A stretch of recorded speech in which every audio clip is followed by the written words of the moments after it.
Boa noite a todos. Eu quero cumprimentar os convidados, e especialmente quem está aqui na plateia, quem nos acompanha. Lamentar a ausência de tantos vereadores, né, num tema tão importante como esse. Achei que pudesse ter mais colegas vereadores aqui participando, mas não só a ausência de muitos vereadores, mas também da própria comunidade, da população, porque ainda não se atentou, não se acordou ainda para a realidade que é o tema reforma da Previdência, infelizmente. E depois pode ser tarde demais. Reforma da Previdência deveria ser o tema dessa audiência, porque se fosse reforma que estivessem fazendo lá em Brasília pelo atual governo, numa reforma justa que é preciso, eu estaria aqui defendendo. Mesmo assim, quero parabenizar o vereador Ito, autor do requerimento, pela realização dessa audiência, porque creio que, embora ele seja do PR, do senador Jorginho Melo, do partido que a princípio é a favor da reforma, ele também não quer o mal do povo brasileiro, dos trabalhadores, quer se aposentar também, ver seus filhos e netos, familiares, amigos e vizinhos se aposentarem com dignidade e provavelmente não concorda, né, com os dizeres em algumas questões do seu partido. E não concorda com uma reforma que prejudica os mais fracos, os trabalhadores do campo e da cidade. Uma reforma como essa só seria boa se começasse de cima para baixo e se de fato fosse para cortar privilégios, fosse para cobrar devedores. Que é tão boa que, pelo que temos visto, basta olhar os valores do toma lá da cá que estão ocorrendo no Congresso para ter os votos necessários. Que é tão boa que estão mantendo em sigilo as informações que embasaram o novo governo a propor essa atual proposta, onde a CPI revelou que não havia déficit, onde não se fala dos ministros do STF, do Judiciário, do alto escalão militar, da classe política, das benesses, regalias de todos esses que esses têm, enfim. Onde se até o Bolsonaro era, antes de ser eleito, e seus filhos também, contra a reforma, conforme vamos ver aqui, como aceitar um absurdo desse, como aceitar calado que os mais fracos serão os mais atingidos, os assalariados, os servidores públicos, os professores, os agricultores, as mulheres, não tem como eu não ser contra, e vamos recordar, com a ajuda da TVL, o que falava antes da eleição os Bolsonaros.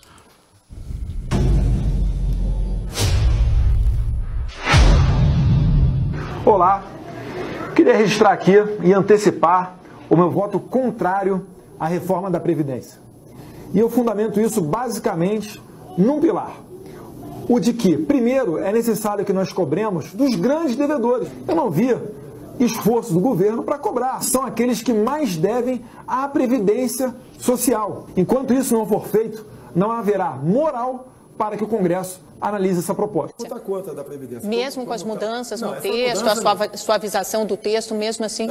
Eu tive no Piauí. Tá? A expectativa de vida lá, 69 anos. Botar 65 é um crime. Simplesmente é um crime. A expectativa de vida no Nordeste está na casa dos 70 anos de idade. Querer aprovar uma reforma com 65 anos é, no mínimo, uma falta de humanidade. Costumo dizer que quem já passou dos 60 já está com o prazo de validade vencido, já está no lucro. Porcaria é esse do Temer? Ainda fica com essa porcaria da reforma da Previdência? 65 anos, não vai aprovar. Hoje, ele se reuniu com ministros no Palácio da Alvorada e bateu o martelo sobre as idades mínimas para a aposentadoria. E após uma negociação com o presidente, o resultado é 65 para homens, 62 para mulher. Essa reforma que está aí, da forma que está sendo proposta, não votarei favorável. Mas ela já foi bastante amenizada em relação ao texto original, né? Propõe regras bem menos rigorosas. Ainda assim, o senhor acha que não será possível? O senhor vai votar contra a reforma da Previdência? Olha só, eu pergunto... Porque o senhor tenta convencer o mercado sobre o seu liberalismo, né? Mas eu não posso simplesmente levar à miséria os aposentados no futuro, ou então praticamente impedidos de aposentar por uma exigência do mercado financeiro. O mercado financeiro é importante, você tem que respeitá-lo, mas a população que se aposenta aqui também. Será que eu preciso falar mais alguma coisa na audiência na noite de hoje? Eu acho que está suficiente o cara de pau que apareceu aí na tela, o mentiroso, que antes de sentar no trono da presidência da República falava uma coisa e agora está agindo de outra forma para ferrar o povo brasileiro.